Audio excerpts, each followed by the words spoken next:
Welcome to the Game Scholar Podcast. I'm your co-host, Rob Farr, and I'm with Leonard, the Game Scholar Herman, the father of video game history. Say hello, father, Leonard.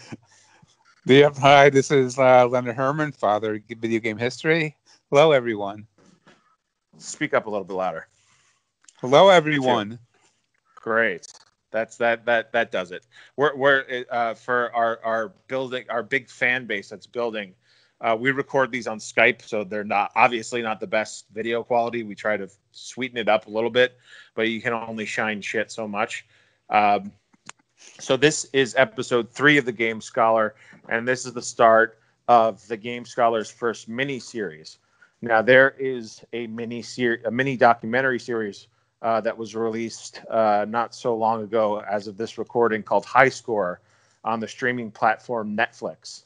And a lot of people approached it, or maybe it seemed that the consensus, or what they thought it was that this was a history mini-series, on the history of video games. So there's been a lot of buzz around this, and there have been reviews, there's been an analysis, and we thought that it might be interesting to people to do an episode on each episode. So there's 6 High Score episodes. So we will be doing 6 episodes on High Score. And basically this will be from the perspective of it's High Score through the perspective of game historians. And yes, I'm including myself as a game historian, since everyone else does. That's right. Everyone else does. You might as well. Yeah. Like, what do they say about those bridges and jumping? So that is what we are going to be doing. So this will be, and of course we'll remind people before each episode, because I'm sure you need your memories jogged. So we're going to be doing episode 1, and episode 1 starts sort of not at the tippy beginning, but it focuses a lot on the on like maybe the first decade or so of video games. I wouldn't even go that far. Game Scholar did. What's that? I said I wouldn't even say the first decade, because they're starting in like 1982, 1981. No, but what I'm saying is that is sort of where they are pulling material from, because they definitely go back into the 70s. Well, they go back to 76. Yeah, but is that not the 70s? Okay. It's more than halfway through the 70s. Okay, I don't know what that means, but okay. Sorry, this is what I'm trying to do. So I'm breaking my own rule, and not that anyone cares about this, but I have to refer to my notes, because the Game Scholar doesn't like to take notes so much.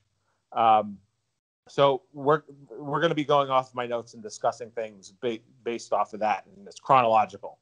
So before we start, Leonard, what did you think in terms of the overall style of the documentary and things like that? Like, from my perspective, I think it was really well produced. There was obviously a lot of budget that was put into this. I thought it's a pop documentary. People who, not to spoil too many things, but it's not a straight historic documentary. You're not going. This is not the place that you want to go or start to learn about game history. So there's a big spoiler, at least from my perspective. Well, exactly. I mean, as a historian, I want to see something from the beginning and work its way out, and you don't have that here. I mean, you want chronological, but that's also the way you work. That's the way Phoenix is. Right, but that's the way history is. History works chronologically, from the beginning to the end.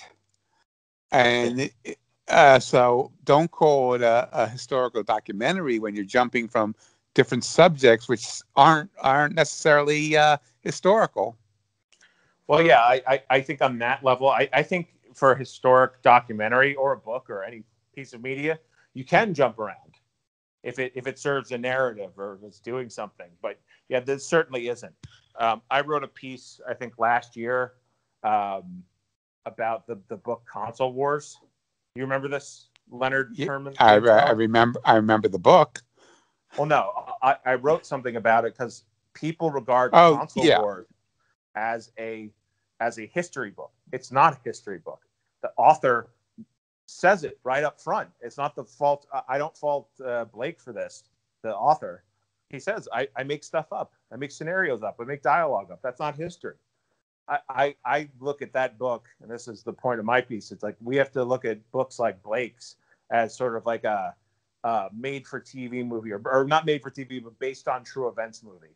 See, when people see that, they go, "Oh, that's not straight history." They punch up certain things for drama and things like that, or they skip over things or whatever. And Blake's book certainly is not. Blake's book. Read it and enjoy it and do whatever, but it's not a history book.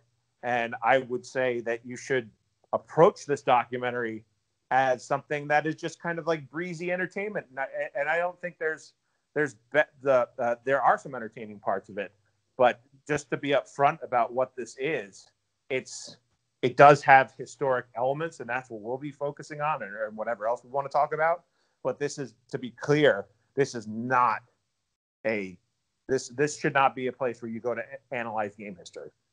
Exactly. So it starts off with Howard Scott Warshaw, and I guess it is sensational. That's another thing. So that would diminish any claims that it is a serious historic piece.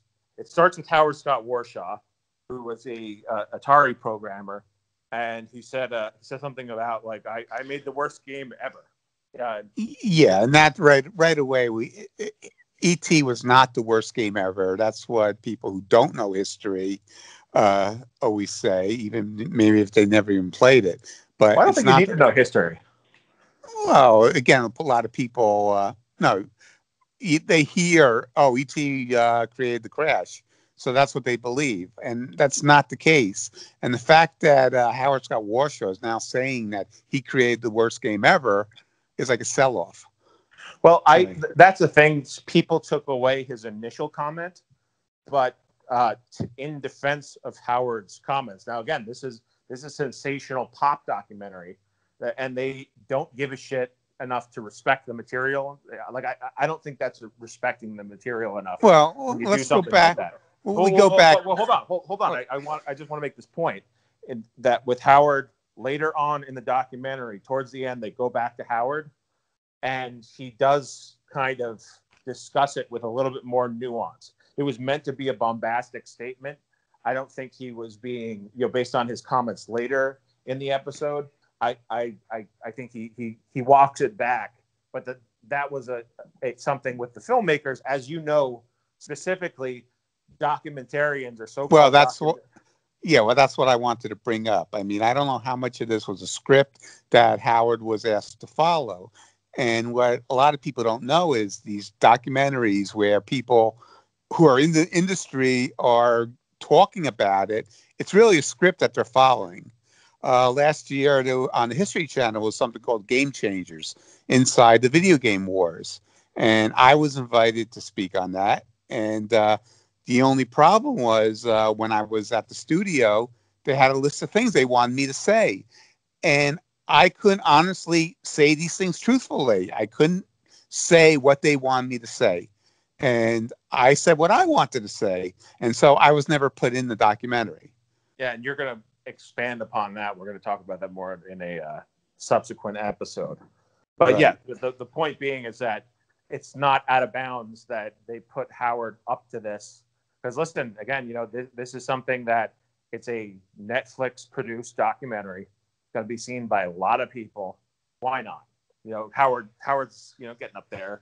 So I thought that so that's how it kind of kicks off. A little bit later on, they have the creator of Space Invaders, and he is in his mid-70s, and it's Tomohiro Nishikado. I don't know if I'm saying that right, but I'm trying to say it right. And he showed some sketches. And that was pretty cool. Yeah, that was definitely neat.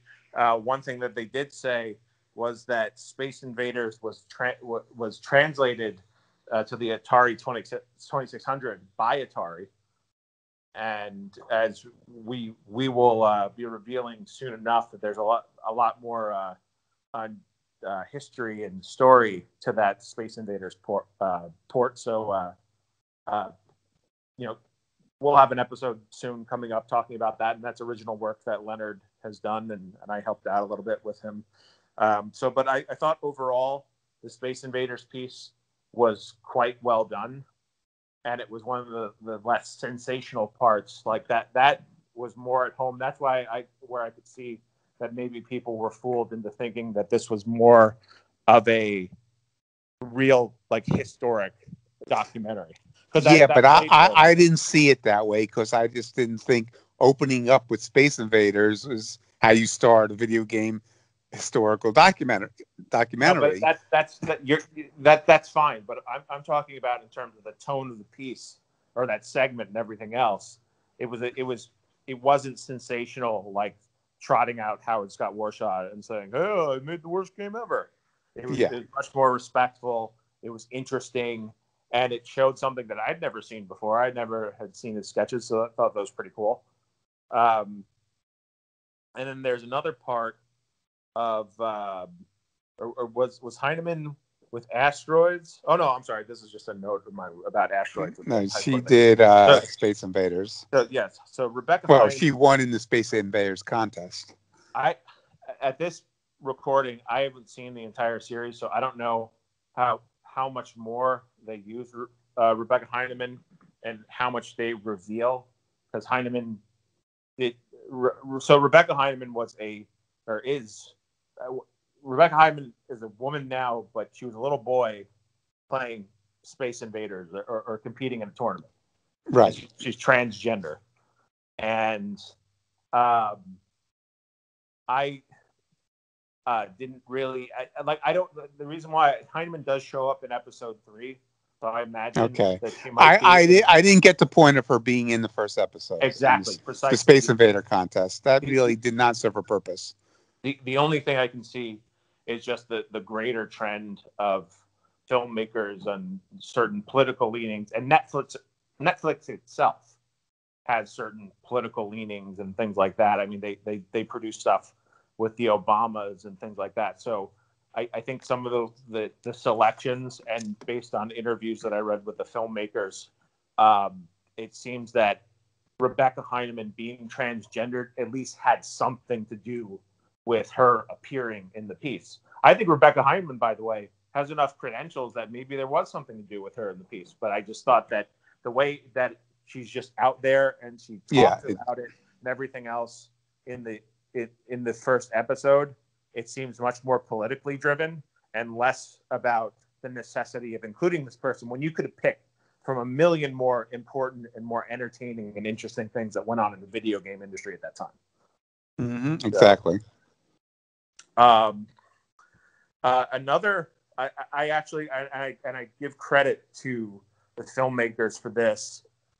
So they had a pretty extended segment, and this is, I know you really want to talk about this, about the guys who were doing expansion boards for arcade games. GCE. And yes. Which I don't even know if they mentioned the name of the company. I think they did. Okay. But I don't remember.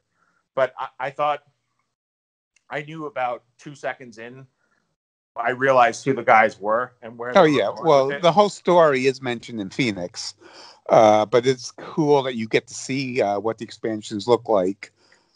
Well, yeah, but I'm just saying, like, I think this is a really interesting story. And it's a story that's really never told. Not told to mainstream audiences, like you said. It's in Phoenix. It's probably in some other books and stuff like that. That's where I heard about it, or read about it, was in Phoenix.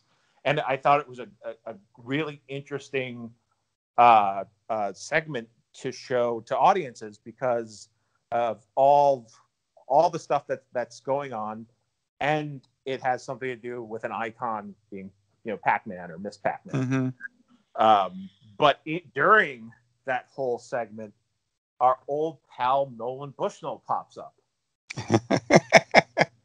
and they're talking about him, and they frame him. I believe this is a direct quote. they're talking about Nolan and all this stuff, and he goes, he created his own video game company, Atari, referring to Nolan. Is that accurate? Well, of course, we know it's not accurate. I mean, he co-created a company called Atari, and people can quibble. Well, yeah, well, he created too. Why do you have to say co-created? But you'll never hear Steve Jobs mentioned without that he co-created Apple with Steve Wozniak. You'll never hear one name by itself.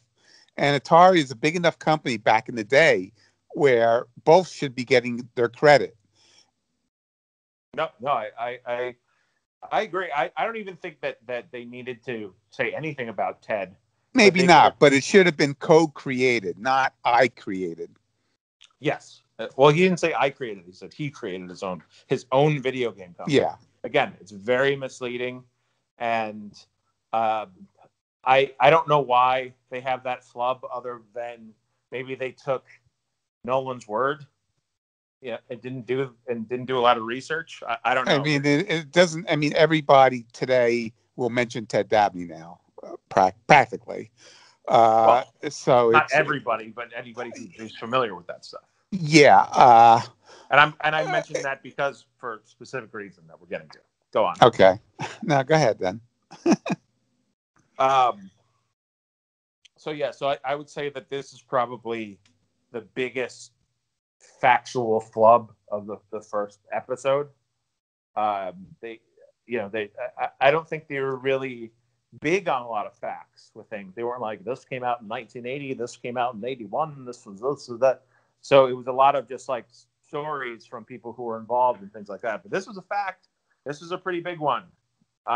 They wouldn't have referred to Rebecca Heineman with her first name. So if that is a detail that's important to the story, that Rebecca Heineman's name is Rebecca Heineman, that it should be important that detail that, he didn't found his own company.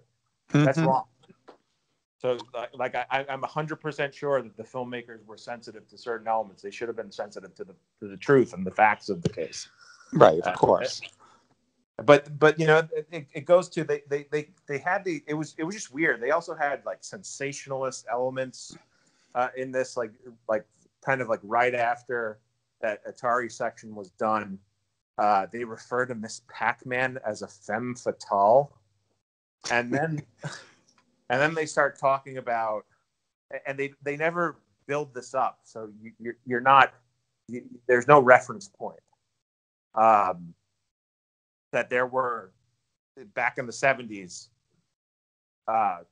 especially the first game consoles weren't like they are today, in the sense that you bought your system and the games that were on your system were what you had. So then they started talking about cartridges, and they said there's well, before we go into cartridges, they mentioned Pong systems, and they basically said they only had one game in it, and that's not true either, because a lot of the old part. Yeah, they said that you have one game and that's it, but it's not true, because you had multiple games that you switched with a switch, or in the case of the Odyssey, you changed with a circuit board.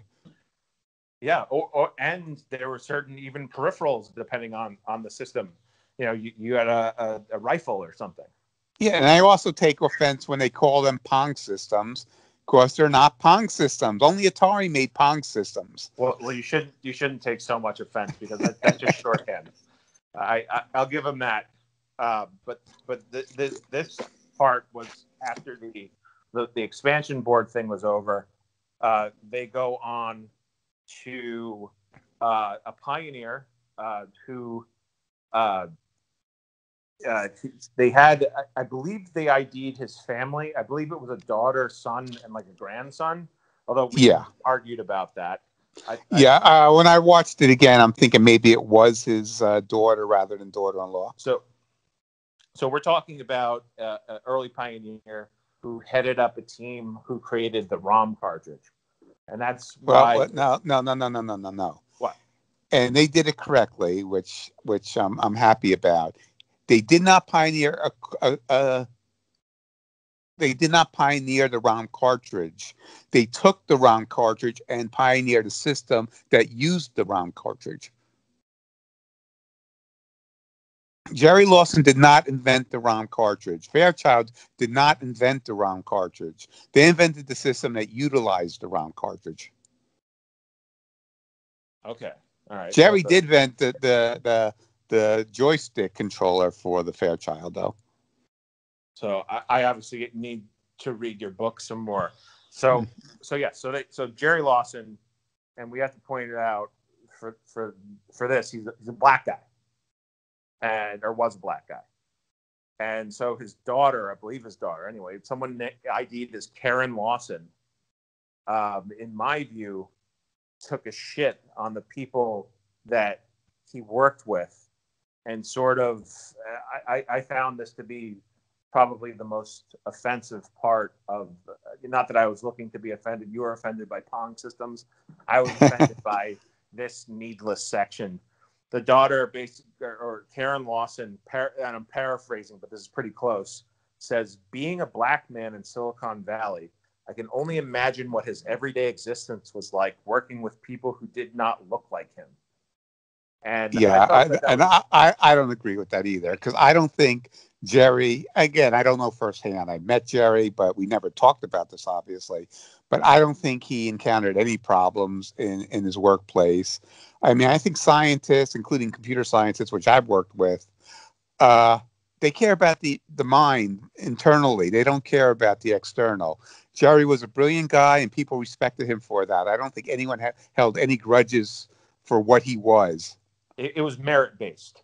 And I felt it was so distasteful leading with something racial with Jerry, when everybody in the classic game community who was familiar with him, nobody ever talked about him as, oh, it's the black guy that did something or incorrectly. Well, I do mention Phoenix that Jerry and Ron Jones were the only black members of the Homebrew Computer Club. That's different. That's you're talking about that. I'm talking about the community that was built up, that was a fan of Jerry's afterwards. Okay, because I'm thinking even at the Homebrew Computer Club, I'm thinking that they probably didn't even care either about these two black men in there. Well, I don't know what they were thinking. All I'm saying is that people didn't talk about him and refer to him as that black guy or anything like that. Exactly. And I find that it was totally needless. And again, you have to view it through the lens that I was talking about before. Yeah, he was just an exemplary engineer. Well, I'm just saying, again, the filmmakers and Netflix have certain political leanings, and this is the sort of thing in the era and why they would frame it like this. I just again, I love that Jerry Lawson is getting some attention. I just think it was a really shitty way of doing it. And again, offensive in several ways. Again, just the notion that you can't work with people, or it's some sort of torture to work with people who aren't exactly like you. I mean, it's nasty. There's a nastiness to that. But the one thing that I did agree with his son in the piece, he said, my dad is one guy who's been forgotten, and I'm sure that there are a whole bunch of guys just like him. And for the most part, I mean, a lot of these guys are forgotten or never known. Mm-hmm. And that's that is just part of the general public. The general public is never going to remember these guys. Well, Ron Jones, who I mentioned, who's also the black member of the Homebrew Computer Club, he invented the Song Boy for the Game Boy, which was the first MP3 player for the Game Boy. And Nintendo would not license it. And he got into a lawsuit with them about that. Here he was a minority company, and he put racial overtones into it. And finally, Nintendo turned around and gave him a license to it. And that was one thing, by the way, I think we're getting to the end of this episode. I mean, the High Score episode and ours anyway.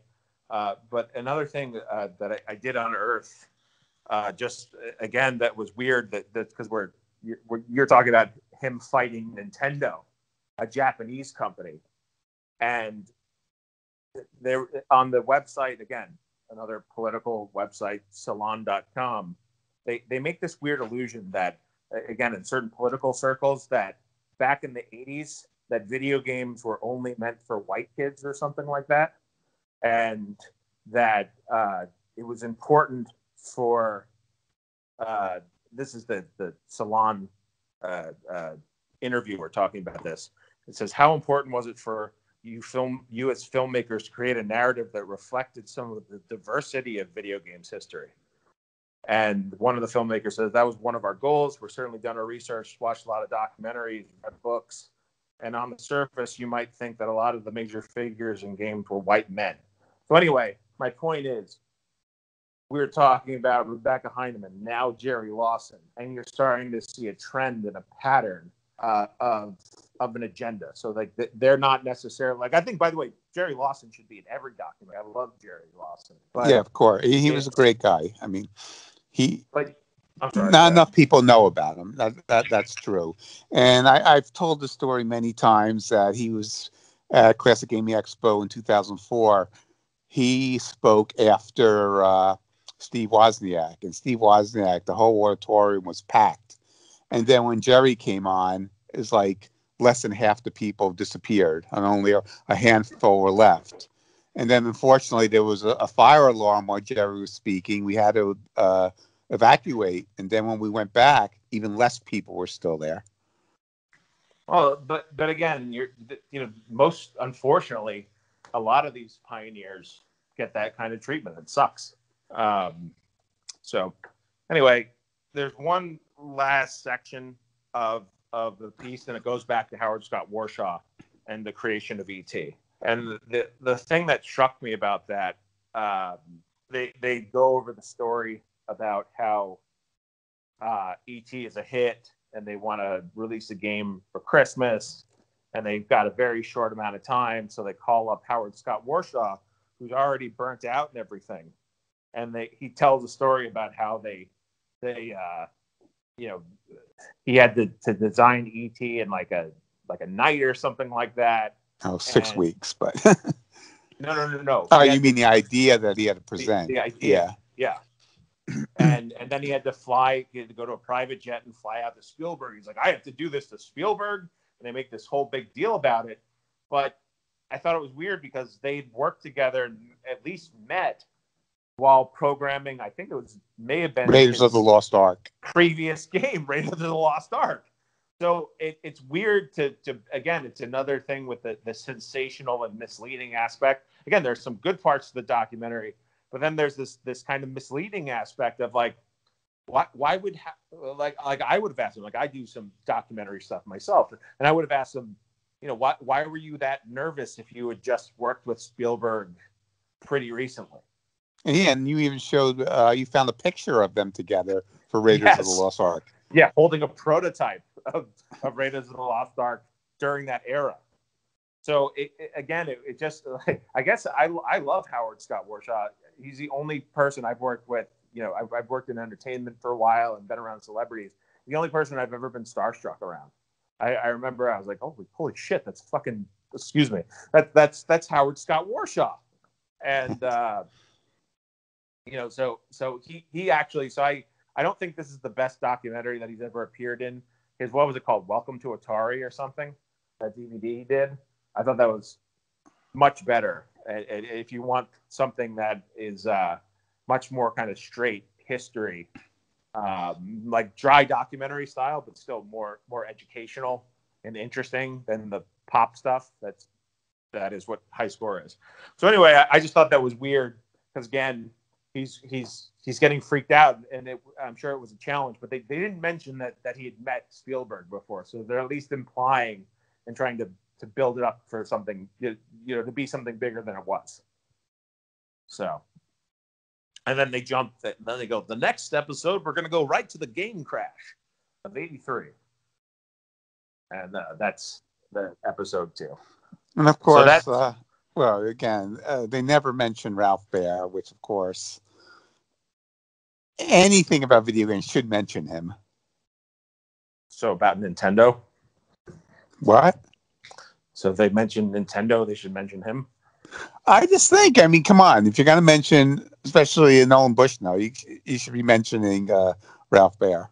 Yeah, it's always tough. Oh, and Howard Scott Warshaw's documentary was Once Upon a Atari. Once Upon a Atari.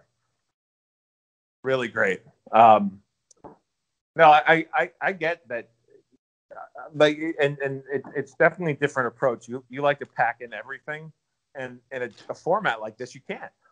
No, I understand that you can't get everything. I understand that, but there's some stuff that should be in there. So overall, if you were to recommend the first episode of High Score, somebody said, "Father of game history, I need to learn about game history. Should I watch High Score?" What would you tell them? Well, as opposed to what? I don't think there's not much out there as far as documentaries are concerned for game history. Again, the Jerry Lawson. Wait a second. What you're talking game history in that specific aspect of what you were talking, where it's a straight chronological order. I mean, there's certainly game documentaries that at least brush up against history. Yeah, but I mean, you're asking about High Score as far as history is concerned. I mean, it's entertaining, and if you don't know otherwise, you'll like the whole thing. But as we pointed out, there's a lot of holes in it. Yeah, in my opinion. I mean, the Jerry Lawson piece I think was great, other than what you pointed out. And what I liked about the Jerry Lawson piece was they did not say he invented the cartridge, because anywhere you look, they'll say he invented the cartridge, which he didn't. And so I'm very happy that they didn't go with that. And the Space Invader piece was interesting, especially like you said, the book showing the diagrams. Yeah, I'm really shitty with 1970s stuff. Okay. Those like small things like Jerry, the ROM Oh, cartridge. also, I mean, the GCE stuff was entertaining. Again, I know the history. I met Steve Golson, but to see these things, on the screen, that's worth a lot. The Howard Scott Warshaw piece I actually could have done without. I mean, the ET story has been overblown so many times. I don't think it's worth mentioning. Yeah, there's a full documentary. Like, I think, was it produced by Microsoft or something? Yeah, about the Game Over. Yeah, I still that was about the unearthing it in New Mexico at the landfill. Yeah, I still haven't seen that one. So. And then the whole the whole thing about the Heineman thing, about him winning the contest. Or I guess him back then, but what? It's tough. We're doing our best to respect pronouns, but I couldn't. Rebecca Heineman was Bill Heineman. The first name. I couldn't remember the first name, but I don't think that was important in the scheme of things about this 15-year-old kid who won the first contest. Yeah, again, unless you look at it through a political lens. Mm-hmm. I mean, I'm not putting down what he did. It's an achievement, but as far as the video game industry, I don't think it adds anything. Well, you were just saying, they didn't even mention Ralph Baer, but they mentioned Rebecca Heineman, and give her quite a bit of time. Yeah. So again, nothing against Rebecca Heineman. I just don't think that was important. Maybe, as you said, maybe in a later piece, she's more important. I don't think she fit in here. Yeah. No. It's yeah. So. All right. Well, I think we've covered High Score episode 1 from a historian's perspective. I hope you enjoyed it. I know Leonard hopes you did. and look out for episode 2 and 3 and 4 and 5 and 6 coming at you soon. Well, hopefully we'll get through 3, 4, 5, and 6 of High Score. Yeah, that's, by the way, you said it was entertaining. I found this shit to be tedious. Well, the second one I found more tedious than the first one. Oh, just wait till you get to the third. That's where I'm at. Okay. All right. Well, audience, we'll talk to you later. This is the Game Scholar Podcast.